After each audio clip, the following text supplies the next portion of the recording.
Welcome back to another episode of Positively Trek. My name is Barry DeFord, and with me as always is my co-host, Dan Gunther. How's it going, Dan? Not too bad. I feel like my house might have hit a quantum filament earlier, but I think everything's under control. I think the good part is the crew you have is trustworthy and knowledgeable and resilient. Yes, musts when it comes to dealing with the ever-present threat of quantum filaments.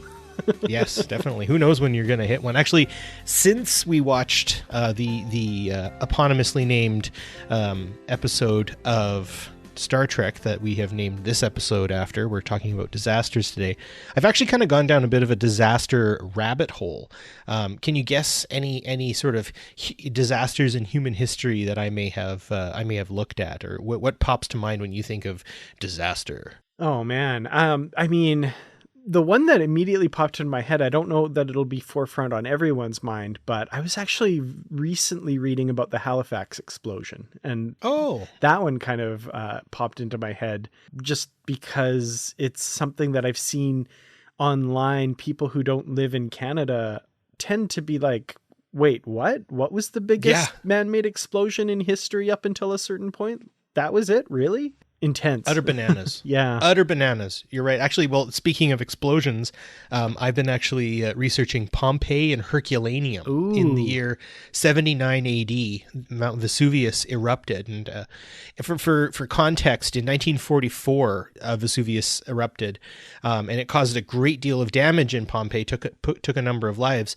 But the Vesuvius eruption in 79 AD was 50 times that of the eruption in 1944. And so what happened was Pompeii was destroyed quite quickly in pumice and everything raining from the sky. And then the dark pumice killed a lot of people, suffocating them in their place and leaving them in those amazingly kind of macabre style positions and poses and stuff like that. Whereas Herculaneum later that day, so 1 p.m. is when it went, when Vesuvius went, and then by midnight at Herculaneum, a larger explosion took place and a pyroclastic flow killed a number of people, but it also preserved the entire city under about, I think it was 4 stories of volcanic ash and debris and everything else. Wow. Yeah. And so what you end up seeing is basically what people did to try and get out. They were actually not very many individuals were found in the town site. It was actually they were found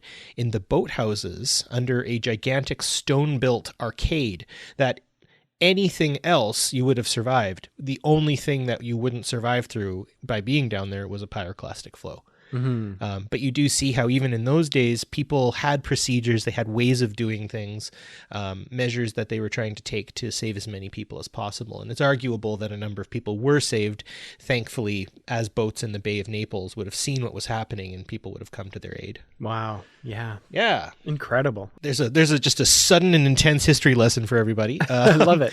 So before we dive into the actual episode, I think it's time we get into some amazing news. And thank you, Dan, for getting the news earlier this week. I was stuck doing a number of paperwork, make-work jobs that I had to get done. But thankfully, I'm on the other side of that, and I am seriously considering getting a copy of Star Trek Resurgence. I know that's not on the news for today, but... Well, I'm actually glad you brought that up. I have played it a little bit, and it's fun. I'm really digging this game. It's definitely more than I was expecting, and it's clearly made by people who love and know Star Trek. There's thousands of little deep cut references and things like that. Like the one of the main characters you play is half Kobliad, which is an alien race that you meet in season 1 of Deep Space Nine as kind of a one-off thing. And yeah, it's pretty cool. I don't know. I really love it. I looked at the system requirements based on the little tiny brick computer that I work off of here, and it's like Indiana Jones getting through that lowering stone doorway and getting his hat. That's basically my computer just meeting those system requirements. So it might be a bit of a laggy, choppy mess if I play, but you know what? I think it's worth it. I'm going to give it a whirl. That's awesome. Yeah, I think you'll have a lot of fun. It gives you the feeling of living and working on a starship. in a way that I feel like Star Trek Online kind of misses. I feel like it doesn't quite get there. And also, I've played a good hour of the game and I haven't done any starship combat, which I'm kind of happy about, because the focus on that with Star Trek Online gets a bit much, I think. I agree, and I like the idea of getting a little bit of day-to-day in. And again, that's something we're going to be bringing up in the episode, because that's what Disaster does for you, is it gives you a quick little snapshot before everything goes bonkers, kind of like Pompeii and Herculaneum, a little snapshot. Thankfully, things work out for the Enterprise crew a lot better than the citizens of either city. Yeah, absolutely. So in other news, we have the WGA Strike has delayed season 3 production of Star Trek Strange New Worlds, and as it says in the article, it looks like we're going to be seeing a Screen Actors Guild strike happening probably by about the 30th of June or so. I just think that a lot of the issues that have come about through the streaming services, through the fundamental shift in how we consume media and media culture and how franchises work, and that sort of concentration of kind of wealth, power, and storytelling ability is it's reaching its breaking points, and I think we're starting to see the cracks show in a lot of ways. Absolutely, yeah.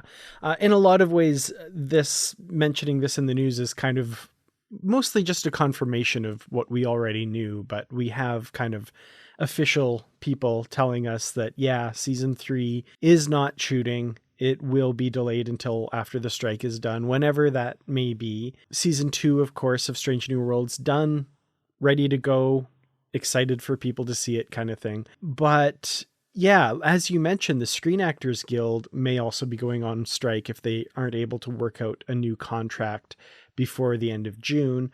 And also on top of that, the Directors Guild also is in the midst of working on a deal with the studios, and that contract also ends on June 30th. So this could be a perfect storm of labor action through the summer. I mean, it's very possible.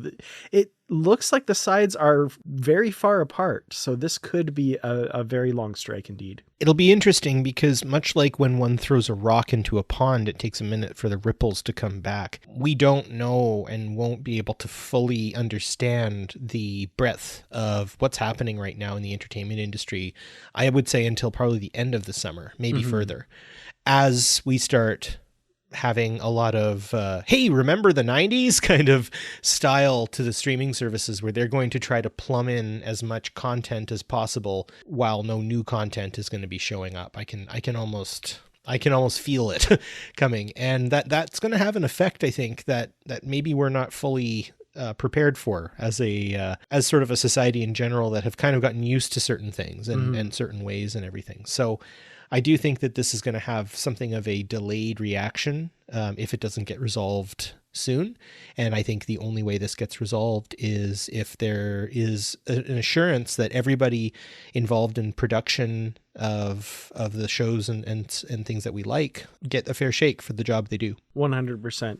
As consumers, I hope Star Trek fans especially are among those who understand the complexities of this issue, or at least if they don't understand them, can respect the complexities that surround this issue and are willing to sacrifice their entertainment for a while to ensure that those writers and ultimately those actors and directors possibly eventually get a fair shake and get a fair deal. So I feel that's a really important issue, and I hope, like I say, my fellow Star Trek fans are behind that as well. Definitely. Well, solidarity as always. Hear, hear. So all 10 TOS and TNG Star Trek movies will be returning to Paramount Plus. Of course, that doesn't really affect the two of us. I was just actually scrolling through our version called Crave, and it's got everything there. Yeah. As far as I recall, and I was actually considering watching a movie last night. I'm a little under the weather and I'm a little lethargic. I ended up watching Nope instead, which was entertaining, but gory. So watch for that. Yeah, for sure. Well, this is a kind of just a continued musical chairs when it comes to these Star Trek films in the US. They were on Paramount Paramount Plus or CBS All Access, whatever it was at the time, for a while. And then they all left, and then they popped up on HBO Max. Yeah. And then now in June, they'll be back on Paramount Plus again, and presumably off of HBO Max. And this article that I'll have linked in the show notes doesn't even promise that that will be a situation that continues. It could change up again at some point, but that does mean that on June 1st, for like the first time, I think ever, all of Star Trek will be on Paramount Plus, which is weird because you'd think that would just be the case automatically. But yeah, so all 10 of these movies, all 3 of the Kelvin timeline movies, and then all of course, all of Star Trek on television, will finally all be on Paramount Plus. Well, that's nice to hear, at least. And then also broadcast networks are popping up here too. Comet, a American broadcast sci-fi channel, also in the United States, not up here in Canada, is going to be doing a marathon of Star Trek. And I think they're going to be doing the first 4 movies in that marathon. So it really gives me some old school Spike TV vibes from back in the day when they used to do those commercials about those 2 kind of bro-y dudes talking about how much they love Star Trek. Oh, Spike TV, man. That brings back memories. Doesn't it?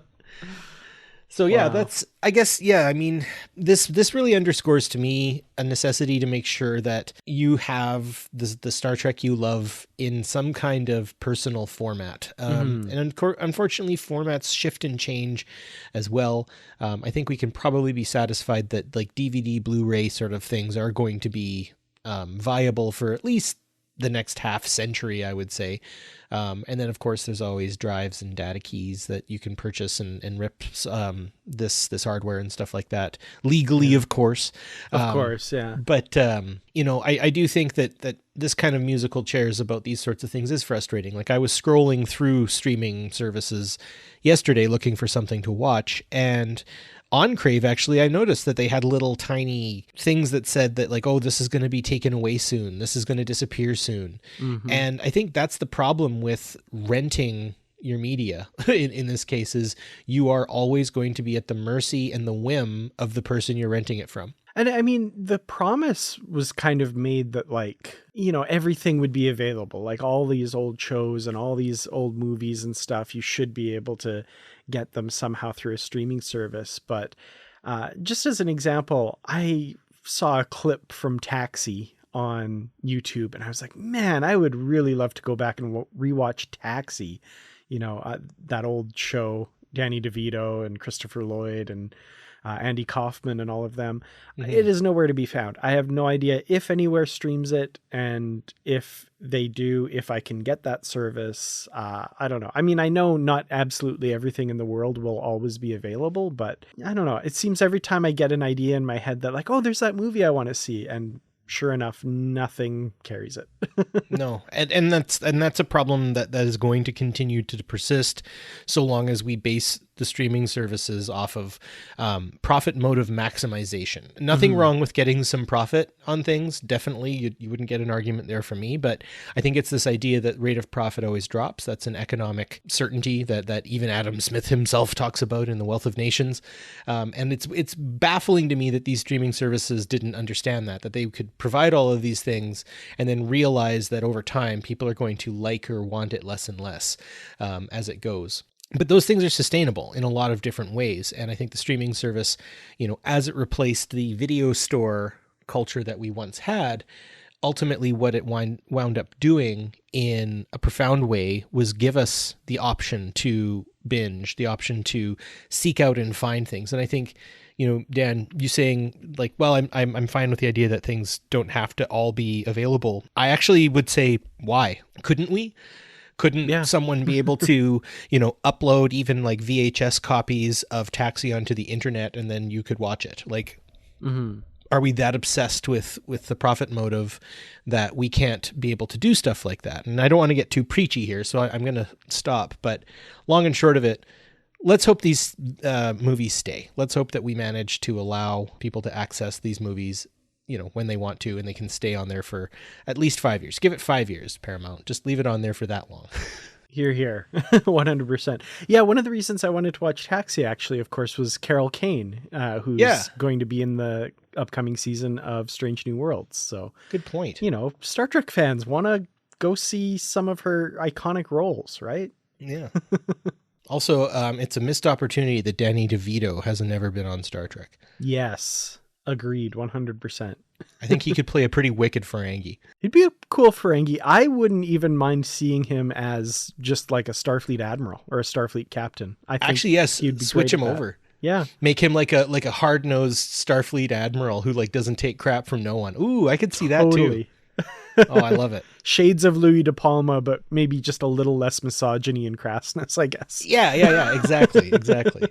Well, in a final bit of news, the ever-expanding world of Star Trek board games is getting a new edition, Black Alert, the Star Trek Discovery board game, where you are stuck in the mirror universe and you need to use the Discovery's specific technologies like the spore drive and everything to find your way back home. I've always loved a good Star Trek board game, from that really, really impossibly difficult one from the 70s to Star Trek Panic to their version of Attack Wing. I've never played Star Trek Catan, though. That's one I haven't done. I have played that. It's not bad. It's pretty much Catan with a Star Trek skin on it, but there is a little bit of added gameplay that's pretty cool. Nice. But yeah, a Star Trek Discovery board game, but not only that, based on Discovery's first season. Interesting. I wonder sometimes, like how these things come to fruition and what the timeline was for the creation of this, if this got delayed over a long period of time, because this is a couple years late, if that's the case. A little bit, yeah, but one thing, reading the description of this game, like you said, you're playing the crew of the Discovery or the Mirror Universe's ISS Charon, and you're at, it can be single player or team play kind of thing. It's kind of made me want to go back and rewatch season 1 of Discovery. So there's that, I guess. That's kind of cool. I wonder if it's going to match the frenetic pace that season 1 had. Because one actually really reminds me a lot of the pacing of like 2009 Star Trek. A lot happens very, very quickly. There's not a lot of time to react until you're on to the next thing. And I think that would make for a pretty riveting board game, to be honest. It does bill itself as a tense team-based strategy game. So tense might be doing a lot of heavy lifting in that phrase there, if it is anything like season 1 of Discovery. Yeah, no, definitely tense. And who doesn't like having tense moments around the table with friends? Totally. Well, the game is by WizKids. So if you know any of their other games, the HeroClix games or the Attack Wing games where you have the little miniatures and stuff, that's that same company. So yeah, the gameplay on those I really enjoy. So I bet you that this is probably a well-tested, pretty good game when it comes down to it. So I don't know that I'll pick this one up. We have a ton of board games that we've picked up over the years and not played enough to justify the purchase, unfortunately. But I don't know. I'd like to try this one out somehow. Well, I would imagine that any settlement large enough to host a card game coffee shop would be our best bet. Mm-hmm. I would say there's typically coffee shops that have board games and card games and stuff in most larger cities and towns and stuff like that. So we could probably lobby our local one to pick it up. I'm on a first name basis with the owner, so I will ask her if she'll pick this up. Sweet. Perfect. The galaxy depends on it. Well, after this short break, we are going to get into our main discussion, which is Star Trek The Next Generation's episode Disaster. So stay tuned.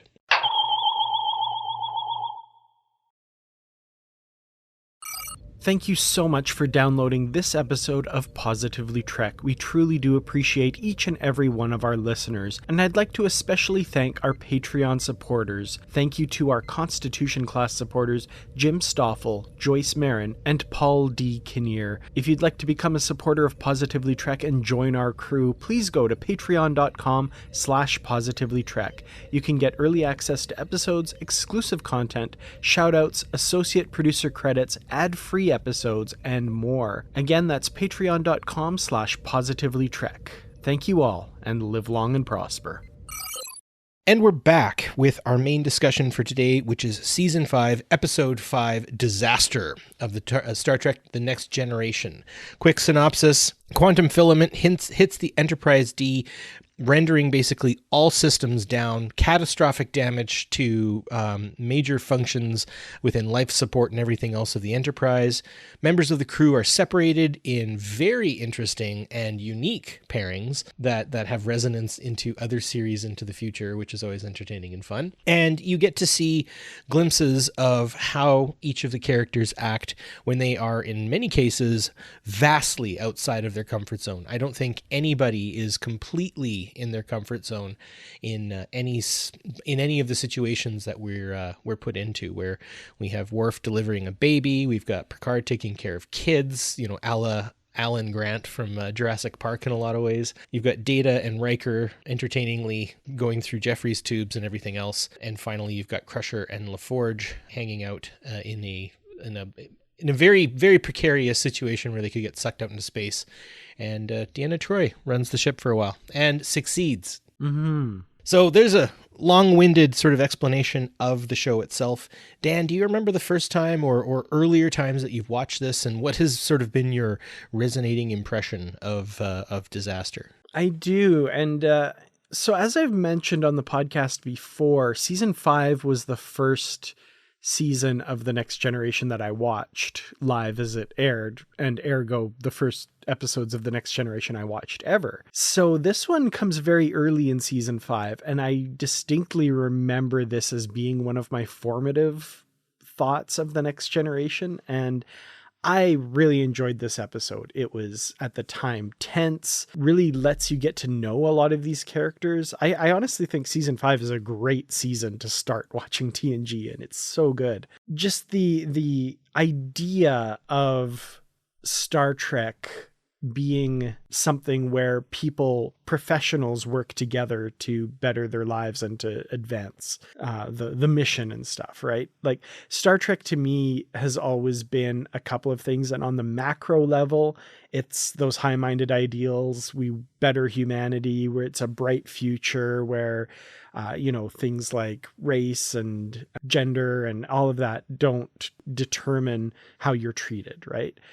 But on the micro level, it's always been a group of professionals working together harmoniously in a work environment, more or less. And every job I've ever had, I've always compared to the bridge crew of TNG.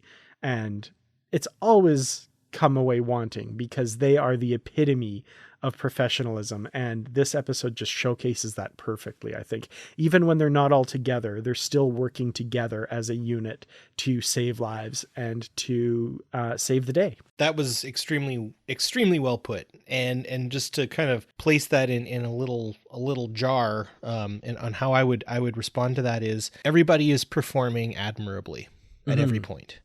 And that's something that I do. I admire it. I admire that kind of resolve and hope that I can rise to such an occasion if it happens. As the same, this has always been a favorite episode of mine. And I do find just on like a standard like 90s TV level, I do find that a lot of the effects in this episode stand up. The green screen of the turbo lift shaft when the turbo lift falls.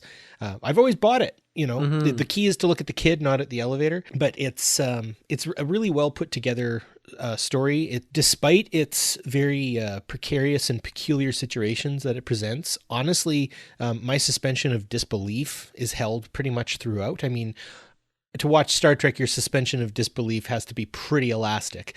But in this respect, everything is explained really well. And you had mentioned, Dan, having a bit of consternation, especially to how Deanna Troi is characterized in this. She definitely seems to not know what she's doing in a lot of senses. But to go back and look at this and watch the episode, I thought to myself, hey, this is an episode that I could probably show my family, because Deanna Troi asks all of the questions they are going to ask. So I do find that Marina Sirtis took one for the team, I think, in a lot of cases for this episode, though it does put her in a bit of an unflattering light in places. Yeah. And I mean, a lot of that, of course, for dramatic reasons, you can see them breaking this in the writer's room, right? Like, oh, let's put this character in this situation. It'll be weird. Let's put Deanna Troi in command. She's the counselor. She wouldn't have any knowledge of the picayune operations of the ship, right? I think it goes a little bit far when, it's either Rowe or O'Brien says that will result in a core breach or an antimatter containment breach. And she says, well, what does that mean? I mean, okay, at some level, you have to know something like that. That, again, is a criticism of the writing of that scene. That's not a criticism of that character. I think exactly. I think that character is very strong. And one thing that I love is that this event is even referenced in a later episode in season 7, where she decides to take the bridge officer's test. And she directly references having to be in command during this incident and not feeling comfortable with her level of knowledge and wanting to change that and wanting to grow from that. So I love, this is an era where there wasn't a lot of continuity threads like that. And I love when they're able to do things like that. Yeah. And you even brought to my attention when in Deep Space Nine, Worf and O'Brien are on the promenade near Quark's bar, and Keiko is brought up, and Worf sort of has this like panic attack, and O'Brien sort of has a knowing look of like, oh yes, he's remembering that. And most Deep Space Niners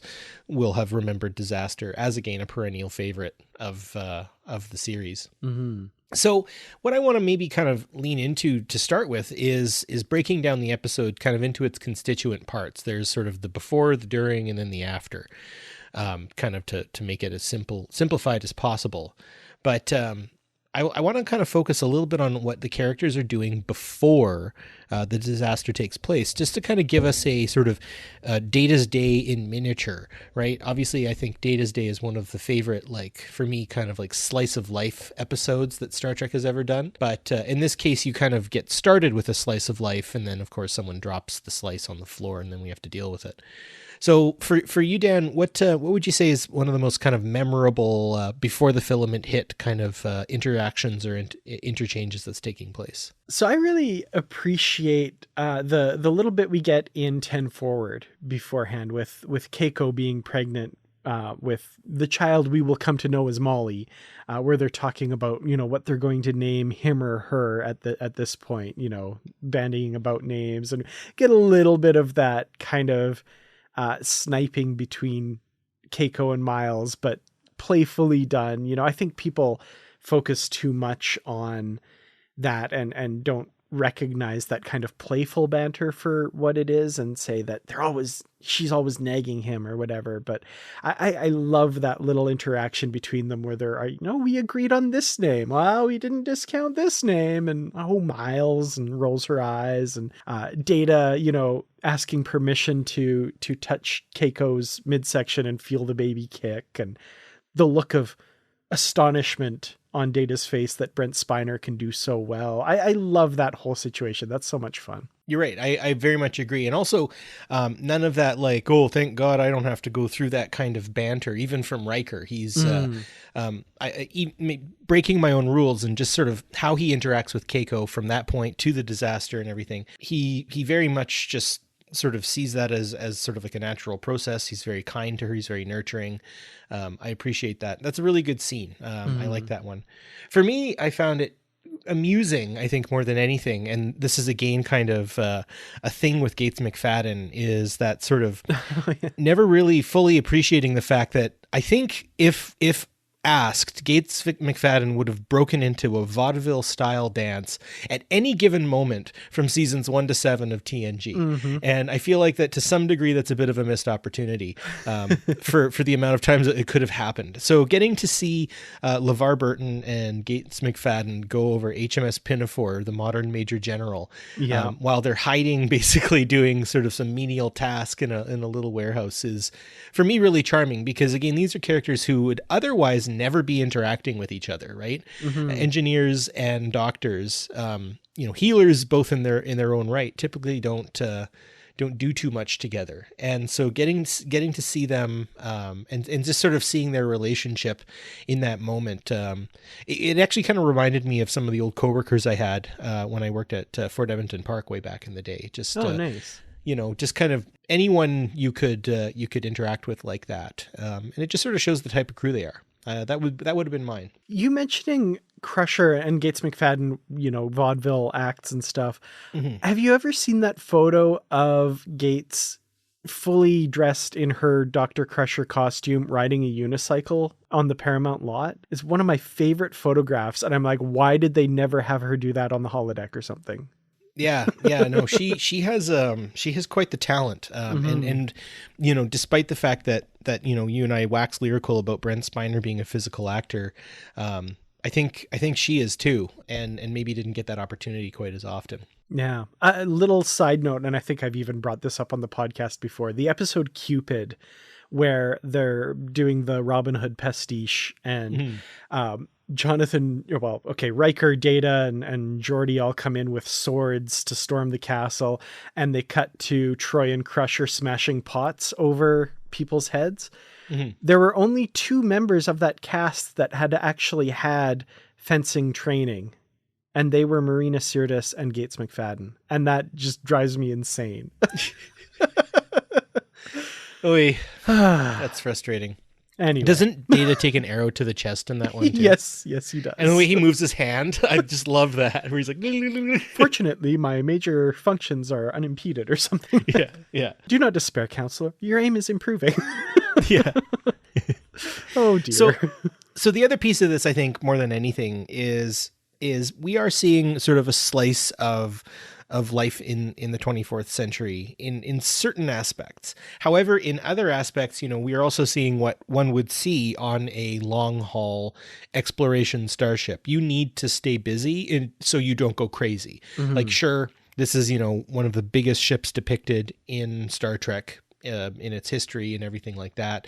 Massive crew. It's got a dolphin pool, several holodecks and stuff like that. But you think about it, you need to stay active like that. You need to have these sort of side hustles of entertainment and hobbies, or else I could see, that being quite a boring sort of thing. But what do they typically get up to? It's very sort of community oriented stuff, right? Picard Day, or the science fair that they have among the kids, and getting to see Captain Picard on that, all that sort of stuff. In other episodes, you see people always doing something interesting, like Riker's in a jazz band, right? I would have loved to see an episode where he just like hangs out with his jazz band buddies. Yeah, let's see the rehearsal. We only ever see the shows in 10 Forward. Yeah, let's see him never hitting that A sharp quite right or something, and the rest of his bandmates chastising him for it. Right. I would love to see those kinds of, and it gets you into this concept of like slice of life episodes as they're depicted and stuff like that. But the long and short of it, it's a very wholesome, it's a very it's an uplifting sort of moment, because sure, it's a TV show and it's all pretend anyway, but it's really nice to see everybody getting along, and really everybody just sort of having a good time and accepting each other and all that stuff. So then disaster strikes. Everything goes sideways, a lot of really good camera shaking, everyone falls in the right direction, and here we have it. No rocks, if I can remember correctly. None that I noticed, yeah. No plaster rocks. And rock consoles blowing out or something. Yeah, exactly. Lots of barrels shaking in the cargo bay, which I remarked, that was a pretty good effect. It must have been done with wires, where the room shakes via the camera, of course, and Crusher and LaForge lurch sideways, but then like 5 or 6 barrels kind of go wobble and then tumble over. Yeah. It was nicely done. It's something that I probably didn't appreciate watching this as a kid, but as an adult looking at that, going like, how'd they do that? That's cool. Yeah. If something's done right, that's always the thing. So we have our pairings, right? We've just to kind of like make things a little bit more simply, kind of Worf and Keiko, Troy, O'Brien and Ro, Riker and Data, Crusher and LaForge, and then Picard and the kids. That's sort of a fair enough breakdown for you in this sense, Dan? Absolutely, yeah. Yeah, that makes sense. So I'm going to just sort of pick at random and start with Worf and Keiko, in the sense that Keiko is typically the boss, right? When it comes to her and O'Brien, she's very strong. She'll tell him what's what, and she'll chastise him in public if necessary. And when Worf gets to sort of parlay with her while she's giving birth. I think the number one thing that I noticed from him is a reluctance, right? I remember when we were watching this together, Dan, you said, and here comes Worf, and he's looking around going like, where's the blue shirt? Where's the blue shirt? You know, how do I cannot give birth now. Yeah. He's looking around frantically for someone else, anyone else. Yeah, exactly. But once he sort of accepts the role, and obviously there's a lot of entertaining banter around his training, and then what he actually encounters in real life, and the way he sort of I don't know, the whole time he's sort of groaning about the inconvenience that this is a lot harder than what he had trained for, which I found amusing. This is not like the simulations, yeah. Yeah, so there is a certain amount that you really are seeing that like this is a challenge greater than Worf. You know, I think he would rather take on, 6 or 7 Jem'Hadar than deliver another baby, right? Mm-hmm. So in this respect, I appreciate the fact that by the end of it, he talks to her, I find, much like he would talk to a fellow Klingon warrior. You can hear the reverence in his voice for her strength and for the fact that she's doing this. And so I do find that that's quite interesting that in this pairing, Keiko's strength really sort of shows out in all of this, and Worf's ability to adapt, the amount of positive language, even though you can tell he's training, he's like, you are doing a good job, right? That kind of thing. Sure, this is all what he's been trained to do, but he's doing it and he's doing it right. And that kind of positive language, that sort of helpful, encouraging, cajoling, but also like not pantomime-y or pedantic tone, right? He means what he says, even though some of it's sort of scripted from what he's learned. So that's what I really liked about watching that is Worf engaged in battle there in some way. And I think that's what he liked about it.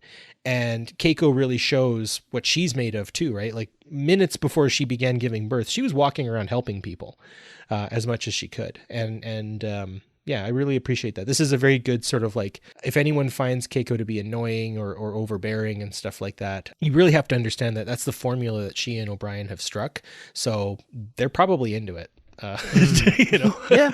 Yeah, for sure.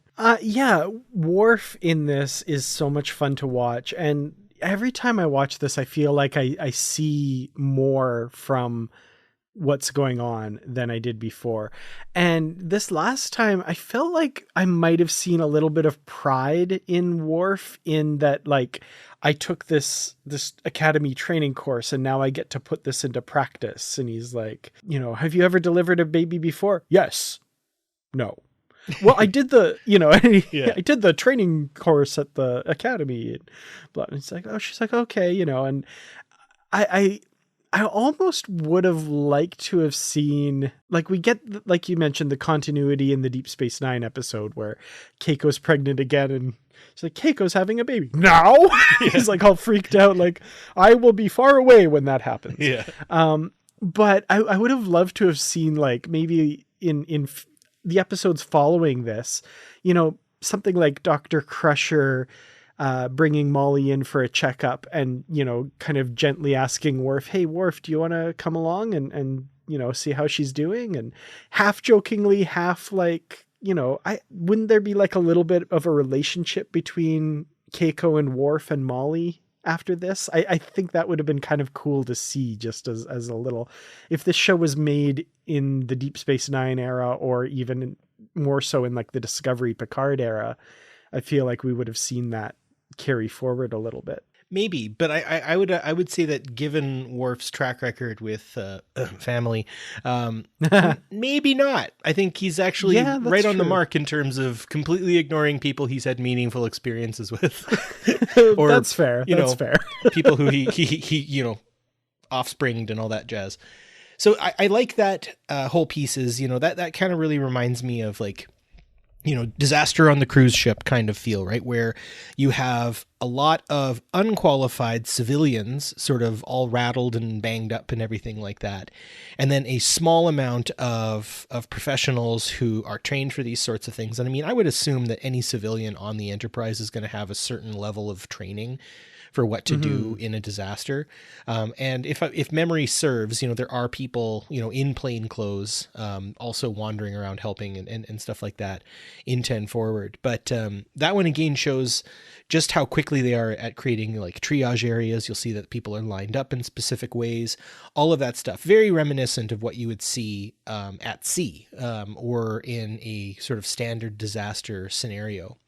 Of course, at this point in time, we're into season 5. So, movies like Apollo 13, one that you've told me you have a lot of high regard for, like what to do in disasters. This would have been after the explosion of Mount Pinatubo in the Philippines, and just sort of how people are taken care of in these moments. And so I think this is something that would be relatively recognizable for most people, but being shot in space, it's interesting to see, again, Worf way out of his comfort zone, but still rising to the occasion. Speaking of rising to the occasion, I want to talk about Troi, O'Brien, and Ro. You see that power struggle that Ro always brings in all of her relationships. She's always very standoffish, has a very thick facade, never wants to let anybody in. And then you've got O'Brien, who just sort of, he's typically good at going with the flow, but he doesn't take crap. And that's one thing that I've always appreciated about O'Brien. He's set in his ways, he knows what he's doing.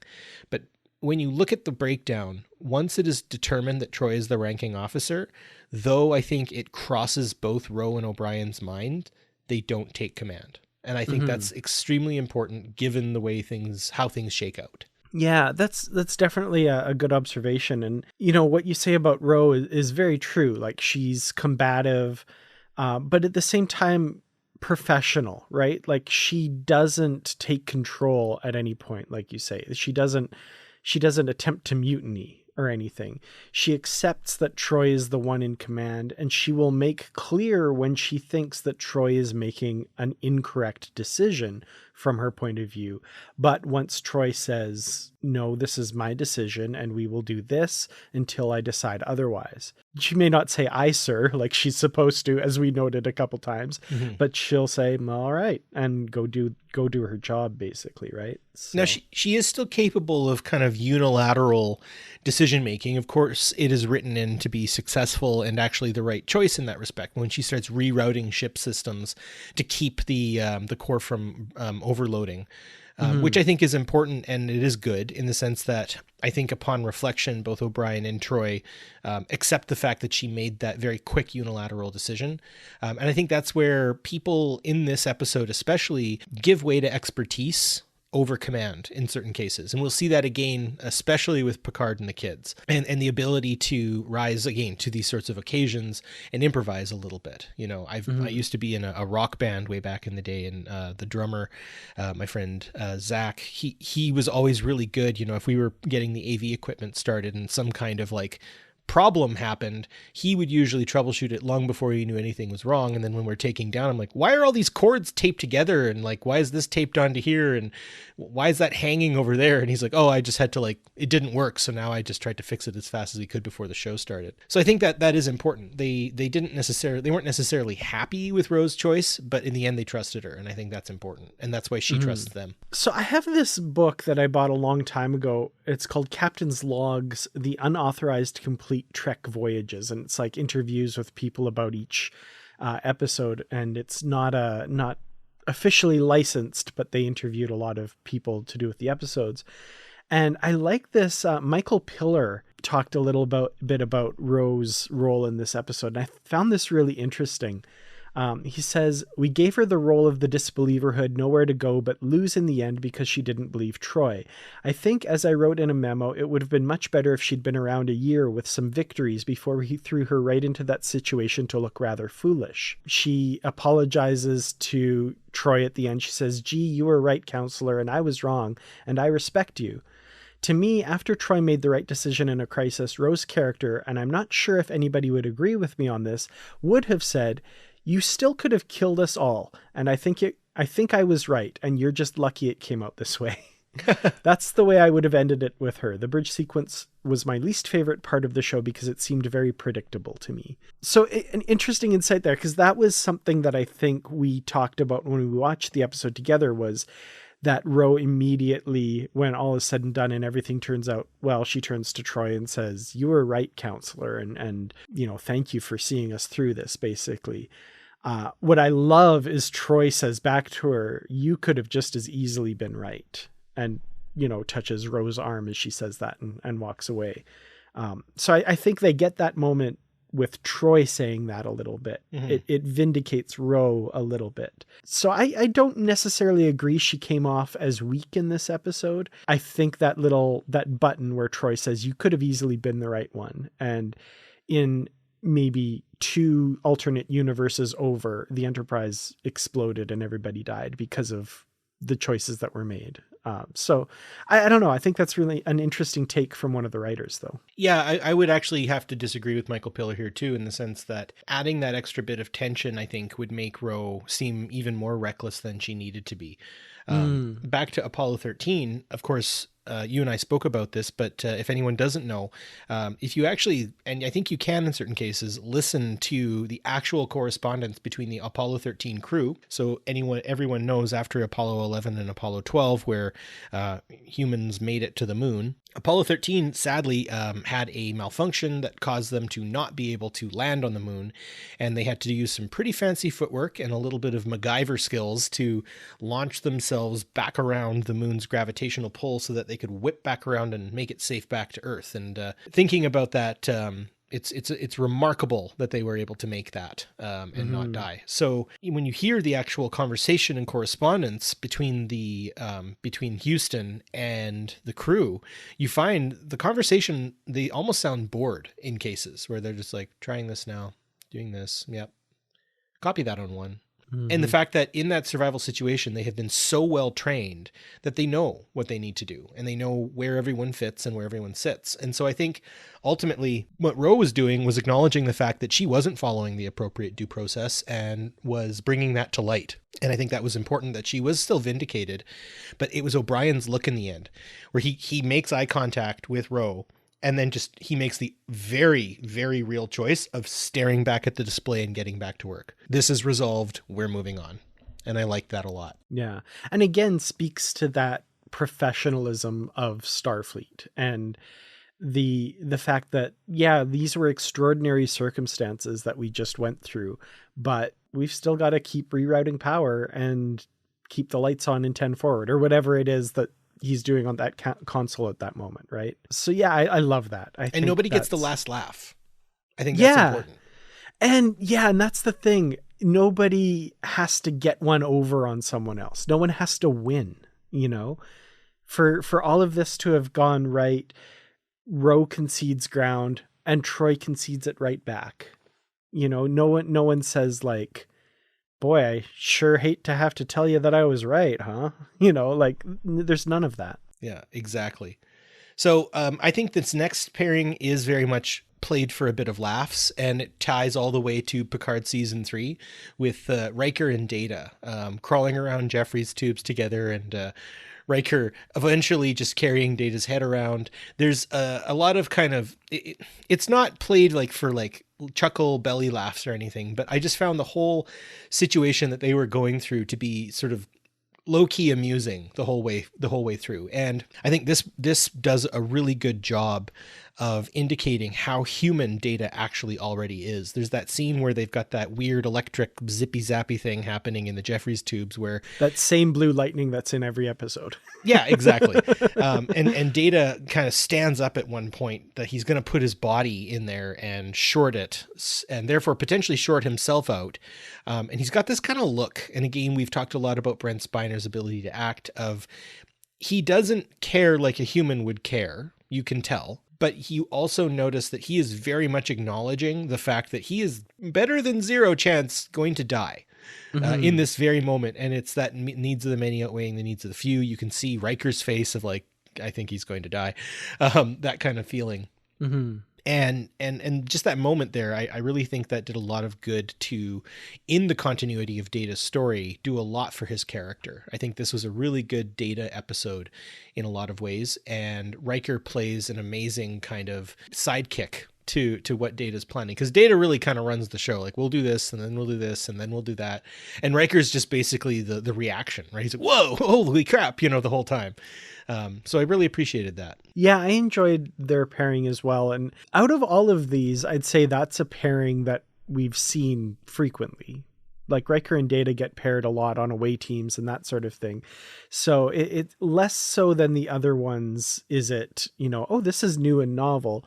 But what they're going through is interesting, and I think is the most disaster movie part of the episode, right? Where it's like, oh, we've got to get past this obstacle now. Oh, there's a coolant leak in this crawlway, and we've got to really hurry and crawl to the next thing and close the thing in time and all that stuff. And then, once Data goes through that arc of electricity, not character arc, electrical arc, which is also a character arc, I guess, but, and says, gives Riker instructions to remove his head. One little selfish part of me wishes this episode was made in like the 2000s or now time, because I want that one shot that they couldn't accomplish at the time, where Riker is running down the hallway with Data's head under his arm, and Data's head is like giving him instructions. Yes. The disembodied head. We do get the shot later of it, plugged into the console, which is of course the visual gag. His body's under the console. It's just, so the visual effects aren't quite there to achieve the total what that would look like. But I really do enjoy this pairing. I think these two are good together. Riker is great as the gee willikers, what's going on guy, and Data as the, if you connect me to the whatever, I can regulate flow between the, yada yada and the techno babble thing. Yeah. It's good fun. It's the disaster movie part of the disaster movie, right? Yeah, exactly. Our penultimate pairing, which I find the least inspiring. Before the disaster, I found it the most fun. The actual disaster, fine, fun, cool. Okay. It was Crusher and LaForge dealing with a plasma fire and then having to put it out by hanging on real tight and letting everything get sucked out into space. I understand this one actually is like existential to the ship. I think it actually was one of the biggest problems that the ship was facing, and I'm glad that they fixed it. You showed me some continuity errors that I can't unsee now. Which would have made this whole problem of sucking the plasma out and everyone getting sucked out too completely moot. But I don't know. There's not really much to say other than the fact that again, you see them going through very sort of procedural training, breathing, trusting each other, helping one another, and they make it. I don't know what else to say about this one, to be honest. Yeah, this one to me has the most problems just insofar as highlighting the ineptness of Starfleet emergency procedures a little bit. Like, I like their actual, how they deal with it, and like the breathing to prepare themselves for the lack of atmosphere and stuff. But this is a cargo bay on a Galaxy class starship, the flagship of the Federation. Is there not an emergency locker with pressure suits? You're working next to a door that leads to the vacuum of space. Mm-hmm.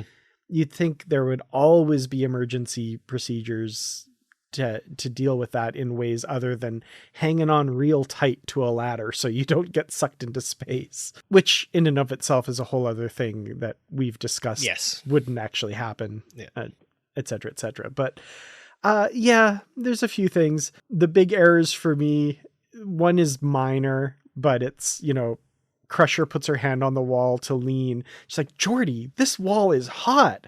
And Geordi, with his visor that in the very first episode of TNG says can see thermally, goes, where? And then it explodes and there's the fire. And then the other thing is, so they have to use this panel to open the door to lower the force field to evacuate the room of oxygen. Then they have to hit that same panel to close the door, make their way all the way across the cargo bay to hit a button to repressurize the room. Why would that not be on that same panel? I mean, these are all just nits that I'm picking. Mm-hmm. But on that panel, also in the LCARS, is a big section that has the words environmental support on it. And one of the first books I ever bought Star Trek wise was the Nitpicker's Guide for Next Generation Trekkers by Phil Farrand. And one of the things he says about this section is, and I love this, what could environmental support mean if it doesn't mean getting oxygen back into the room? Is that the panel you touch to make a contribution to Greenpeace? Yeah.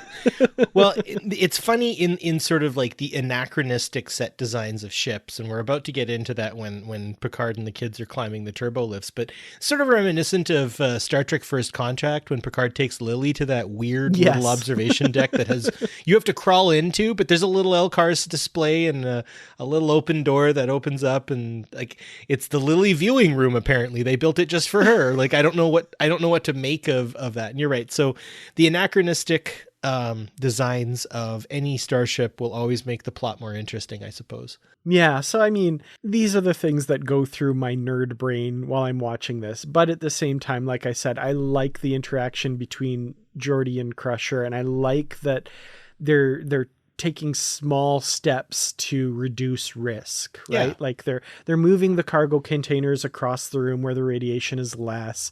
They're tackling their problems one at a time. They're not resigned to their fate or anything like that. It's just another example of the professionalism of Starfleet officers when faced with the ineptness of Starfleet designers. Yeah, exactly. And it's good that it was boring because it meant that they followed procedure very, very well. So kudos to them for getting that one through. But watching Worf deliver a baby just was better television. Yes. So the final bit, and I like to save it for this one because when I first watched this, I always imagined myself one of these kids. It was about the age I was at when it happened, when it was airing.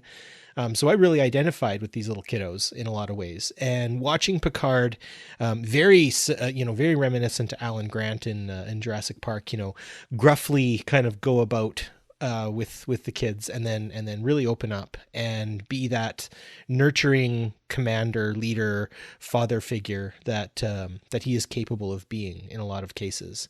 I like to start this with one thing that I really liked was the fact that Picard was able to kind of give the kids a way to see themselves reflected in the group that they were in, that they aren't kids anymore. They're members of his little mini crew. And in that comes the responsibilities, and kids love to please. Kids love to take part and be a help. And so I think Picard is really good, and that shows his leadership style because, like I said this about kids, adults also like to be a part, take part, and adults like to be helpful too.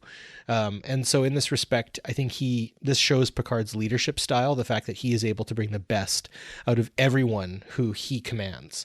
And in that respect, he really does find the best in all three of those kids. And I think it's awesome. Agreed 100%.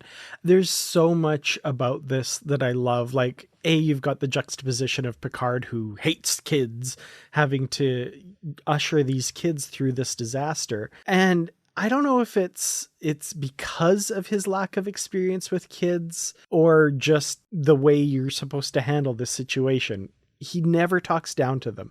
He never reassures them for the sake of reassurance. Like he explains what's happening. He says, if we don't get out of here, this turbolift is going to fall. So we're going to have to go up. You know what I mean? Like he doesn't say everything's going to be okay. We just have to believe, blah, blah, blah.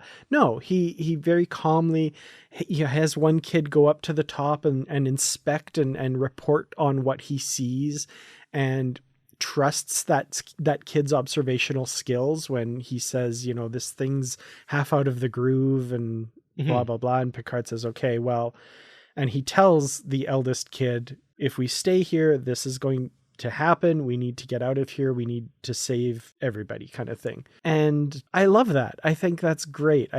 If this were a real world situation, those kids are going to remember that for the rest of their lives and take that lesson to heart. And kids watching this television show. I remember as a kid watching this television show thinking that like, boy, if I were in some situation like that, I sure hope I have a Captain Picard with me because that was perfect, And I mean, I don't necessarily want to get into all of them specifically, but I've been in sort of mini situations where there have been many representations of mini disasters that weren't hardly as emergent or existential. But I'm I thought back to myself, and to be honest, I work with kids, and in those moments, being very Picard-like in that, I think, is very helpful. It's good, and at the very least, if things weren't to have gone the way that you would expect in a 90s television show, and let's say the ship does blow up or something, at the very least, Picard had those kids working. He had them doing something all the way to the very, very end. They were, trying their best. And, obviously at the end, that very sort of after school, especially when Picard shouts number one, and both Riker and the young lady whose name suddenly escapes me. Marissa Flores. Yeah. Yes, Marissa Flores, when they both sort of respond, I thought that was quite amusing. And I mean, predictable 90s television, but I don't know, for me, it really lands. I like the fact that the kids are the only ones who seem hopeless too. And that makes sense. They're children. All of the adults in this don't really have a, oh God, we're all going to die kind of feeling to them. And I think that's partly because they're crew and they know what they're doing. But like, I don't really feel like anyone necessarily loses hope. I mean, even based on what Michael Piller said about what Rose's character was supposed to be, I don't feel like she really lands in a sort of hopeless sense. She is being the devil's advocate in a lot of ways. She is being a lot more straight up about what might need to happen. And I think that's actually necessary and useful in a lot of cases. Maybe militant pragmatism would be kind of how I would describe that. Like, she's like the reality of the situation. And like Troy says, she could have absolutely been right. The star drive section is going to explode. We need to save as many people as possible. The mathematics of it say separate the saucer section, get as far away as possible. And I don't think any board of inquiry afterwards would fault anybody having made that decision. No, she isn't relishing in that decision. She's cutting her losses. She's understanding that in this moment, things are going to happen real fast. So we better make sure we're as far away from it as possible when it does, Yeah. And, getting into maybe those ethics and morals and stuff like that. I think the way Picard deals with these young people, he's also ethical with them as well, right? He never puts them in a position of doing something that they wouldn't necessarily feel completely like he doesn't have some kind of knowledge or assistance, but at the same time, with his broken ankle, with his sort of vulnerable state that he's in, it does put him into a position where he must trust these children. And I've seen kids rise to the occasion in a lot of cases, and they are deserving of trust in a lot of ways. Maybe they don't know the story on every single thing, and maybe they're a little more prone to error and mistake given their age and brain development.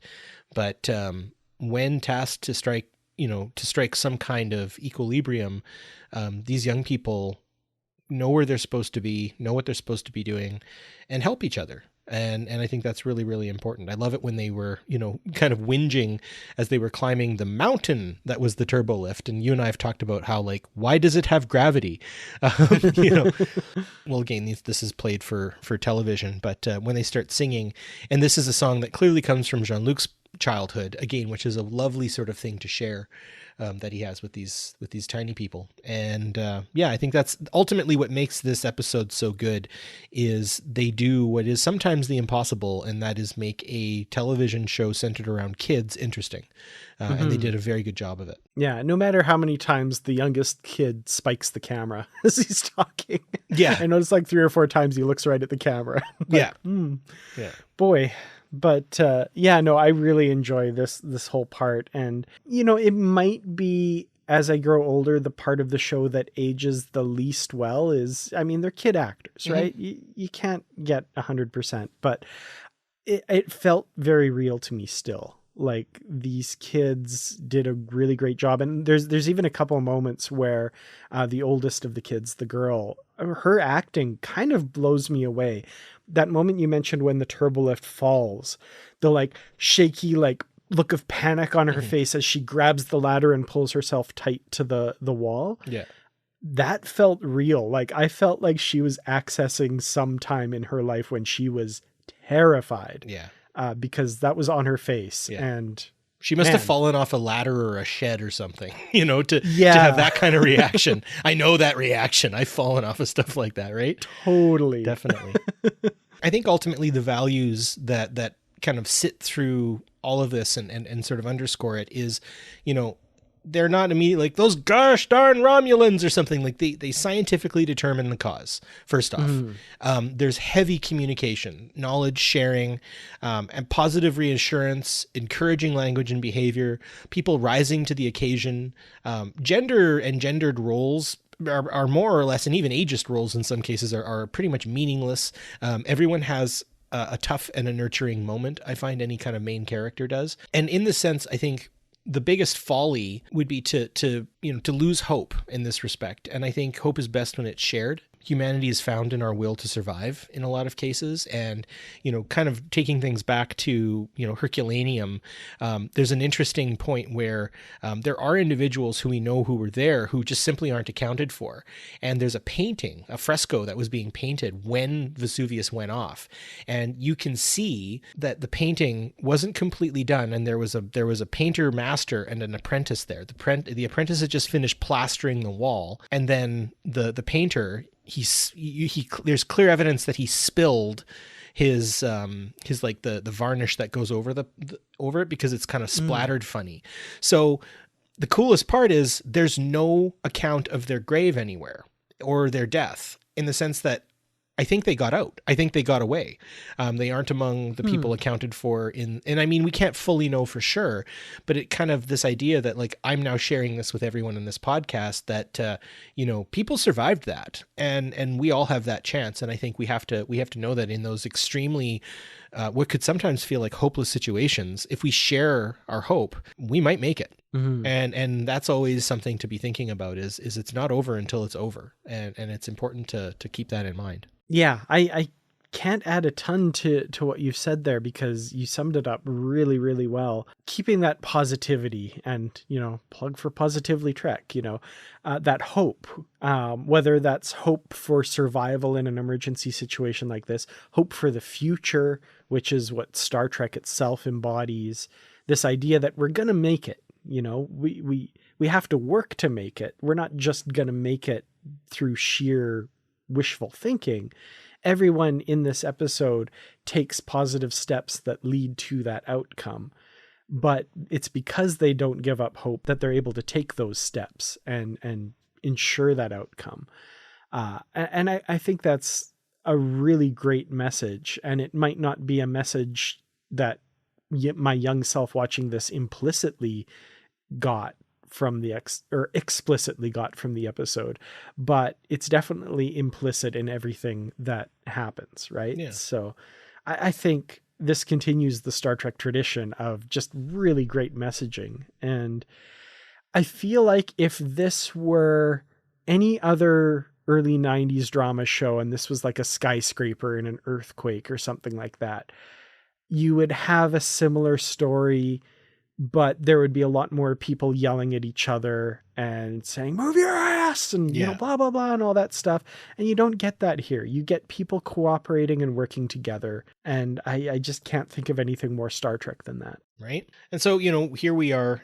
Thankfully, they're going out. But over the last couple of weeks, you and I, Dan, have had to deal with some pretty choking wildfire smoke. And I was thinking about this episode in relation to the disaster that we're experiencing. The nearby reserve that you and I live near, that we share Treaty 8 territory with, Sturgeon Lake. They've lost almost 50 houses, and the people of that reserve have been scattered all the way from nearby to far-flung parts of the province to accommodate them while they're dealing with this. And the way I sort of see how these fires have happened, not only were these problems sort of sown in the cuts that sadly both previous governments have undergone in our wildfire fighting, but I think all failures in managing what's happened in our province recently has come from that lack of communication and lack of infrastructure. And that's the thing where those two lacks are what the Enterprise crew had in spades. right? Aside from the death on the bridge, I think there was one person who was killed. I think it was the duty officer. She was just too close to an exploding console, I think. But outside of that, what comes from having a heavy communication and sort of a chain of command infrastructure, or sort of an understanding of who's in charge of what and where expertise comes from. If you don't have that, then you don't really have a culture of trust. And I think that's what Alberta's dealing with right now. We have an election tomorrow as we're recording this. Yeah. And it'll be interesting to see what happens in our society moving forward. And I think building that culture of trust, being communicative, being connected with each other, realizing that though, immediately speaking, we may feel disconnected. It was the actions that they did on the bridge that got Data and Riker to do the actions that they did down in engineering, right? It's this, though we feel disconnected, we're really not. O'Brien was rest assured knowing that someone was going to deliver, I guess he didn't know Keiko was giving birth, but, in that respect, someone was there, right? People didn't even know there was a plasma fire. Nobody would have known had LaForge and Crusher not been in that turbo lift, or not been in that warehouse, right? Yeah. All of these things do come together to show that though disconnected, we're all still very connected to each other. So I think that that's something that you and I, living in the province, we should consider more often. Maybe we do, but maybe the royal we in that case, and all of us, right? Keeping that culture of trust, being communicative, and sharing our hopes is the way we manage our fandom, I think, in a lot of cases as Star Trek folk. But then also I think it's something that resonates a little bit bigger. This TV show, though made in the 90s for a number of reasons by the writers, ultimately has some very deep philosophical meaning to me. And I'll always appreciate this episode. Yeah. And I think, as you say, this resonates quite a bit given what's happening and what will continue to happen in various forms throughout all of history. Like, we're going to be faced with hardships and obstacles to overcome, whatever form they take. And in this case, this summer, right now, it's not even summer yet. And we're right in the middle of fire season, as you say, facing these hardships. And yeah, militant hope, I guess, maybe. Maybe I'm throwing around the word militant too much. Maybe, I don't know, but, hope, but with action behind it. Yes. And that action being, as you say, strong ties of communication and community and solidarity together as humanity. It's the only way we're going to get out of this, whatever this is exactly. We're talking about at the time. So I think that's very important. I like in this episode, as you mentioned, there's no external bad guy that they have to protect against. They very quickly determine that it's nature. What we're going through in the province right now, sort of nature, but maybe carelessness, I guess, might be and then of course mismanagement as well, compounding that. Mm-hmm. Lots to think about with regards to that. This is what we're going through where we live. People are going through a million other things where you live, whether that is through the actions of an external other who is doing bad things, cough, Florida, cough. There are various disasters, man-made and otherwise, that are happening to communities all around the world. And I think there's lessons to be taken from Star Trek. Very broad lessons, as you mentioned, with regards to militant hope, I guess. Yeah. So as a final piece here, and you and I have had the opportunity, having gone to STLV and ridden elevators with famous people from time to time, what character or characters from any era of Star Trek would you want to get stuck in a turbo lift with? Depends on the situation. Like, if it's a life and death situation like this, Picard, Data, or maybe the EMH, I think would be probably a good idea. I can tell you just from personal experience, and no shade to the actor, he's awesome, but I was in an elevator at STLV and Mark Alimo came in, and I'd love to get stuck in an elevator with Mark Alimo. Gul Dukat, on the other hand, not so much. Actually, thinking about it, just for to be able to you're right. Depending on the situation, if you're just waiting for people to come and get you, that's going to be a lot different. I think I think it'd be fun to just kind of get into a banter fest with like Neelix or something. I think he would be a good lark just to like have someone to talk at or talk at you while you're waiting for someone to rescue you. Ooh, or Jadzia Dax. For Yeah. that. That'd be great. The stories she could tell. Yeah, absolutely. But like, yeah, getting out and actually like surviving, give me Ben Sisko, give me Data, give me Michael Burnham, right? Oh yeah. Yeah, she'll even tell herself a little poem while she's scurrying through the Jeffries tubes, or like she'll recite Alice in Wonderland or something. Like, yeah, I would say definitely someone like that. Mirror Georgiou, I think, would also be good, though she might leave you behind. That militant pragmatism might come into play there. Yeah. That's why actually, like, I would be a little bit, depending on the time frame, 7 of 9 would not be someone I'd want to be stuck in a turbo lift with. Yeah. Picard era 7 of 9, absolutely. Voyager era, yeah, not so much. Maybe not. Well, that about wraps up this episode. Dan, I really loved just getting together to watch Star Trek with you. And I don't want to tell anyone what to do, but if you don't often get a chance to watch Star Trek with other Star Trek fans, try your best. It's so much fun to watch Star Trek with other diehard fans such as yourself, sir. So let's make a habit of that in the future, or at least something of a routine. And sure. Outside of that, you can reach us on the Positively Trek Facebook group, where you will see me post now. I have a better relationship with Facebook, and we'll drop the odd little bit of banter here and there, and I love seeing everybody's engagement. And outside of that, we were happy to be able to have this conversation today, and if there's more to say about Disaster, we'd love to hear it on the Facebook group. So until then, stay positive.